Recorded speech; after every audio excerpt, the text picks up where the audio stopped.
کہ راشد اور گلفام کے ساتھ شازیہ تھی تو وہ جس طرح واش روم سے نکل کر باہر بھاگے تھے، مطلب کہ وہ اندر ملاقات کر رہے تھے جس کی رکھوالی گلفام کر رہا تھا، اور یقیناً اگر میں ان کے پیچھے نہ جاتا تو راشد کے بعد گلفام کی باری تھی۔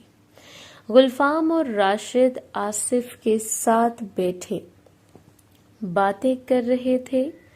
شاید ان کو یہی لگ رہا تھا کہ میں نے ان کو پہچانا نہیں، لیکن یہ ان کی غلط فہمی تھی۔ میں ان کو پہچان چکا تھا، لیکن میں ان کو بتانا نہیں چاہتا تھا، بلکہ میں ان کو رنگے ہاتھوں پکڑنا چاہتا تھا۔ اسی طرح بیٹھے بیٹھے ڈھولک کا وقت ختم ہو گیا اور لائٹ بھی آ گئی۔ محلے والے سب اپنے اپنے گھروں کو چلے گئے۔ اپنے کمرے میں جاتے ہوئے باجی عارفہ میرے پاس آ کر کھڑی ہو گئی اور بولی، ندیم، تم کیا سوچ رہے ہو؟ میں تمہیں کافی دیر سے دیکھ رہی ہوں، تم پریشان لگ رہے ہو۔ میں نے کہا، نہیں باجی، ایسی کوئی بات نہیں ہے۔ باجی عارفہ مسکرا کر بولی، اگر کوئی بات ہے تو میرے کمرے میں آ جاؤ۔ میں باجی کی بات سن کر مسکرایا اور کہا، جیسے اس دن میں آپ کے کمرے میں آیا تھا۔ باجی تھوڑا آگے ہو کر بولی، کیا تم اس دن ملاقات کر کے ریلیکس نہیں ہوئے تھے؟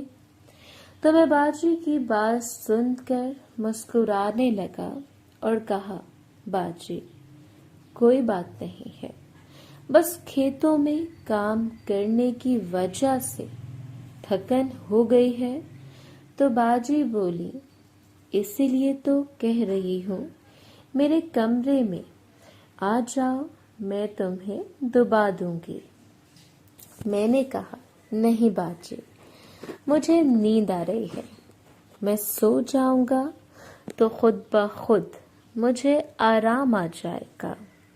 باجی نے جانے سے پہلے میرے سر پر ہاتھ پھیرا اور بولی، اگر پھر بھی تم آنا چاہو تو آ جانا۔ یہ کہہ کر باجی عارفہ چلی گئیں اور میں ان کا پیار دیکھ کر مسکرانے لگا کہ انہیں میری کتنی پرواہ ہے۔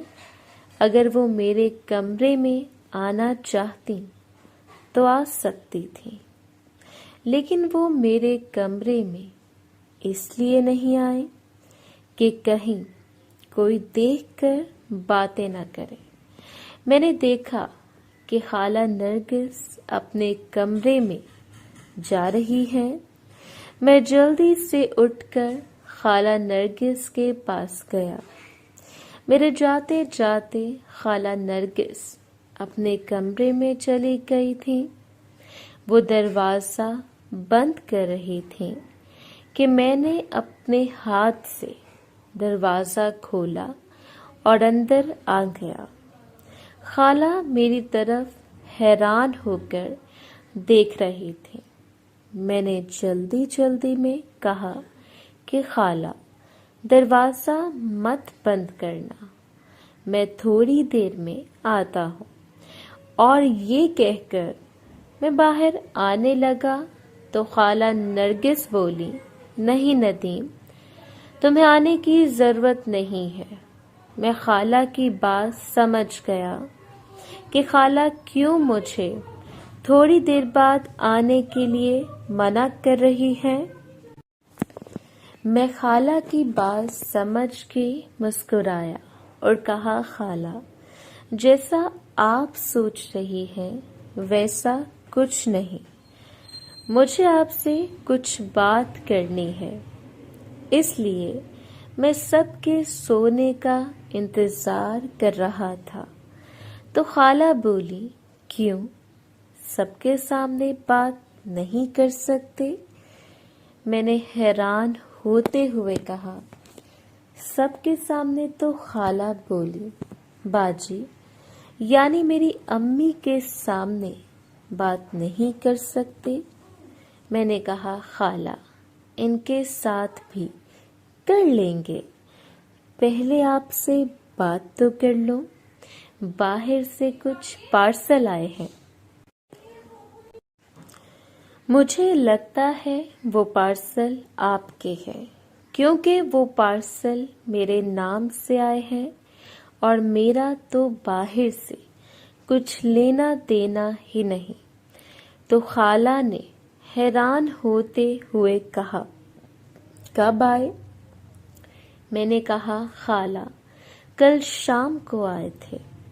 تو خالہ بولی، تو مجھے اب بتا رہے ہو؟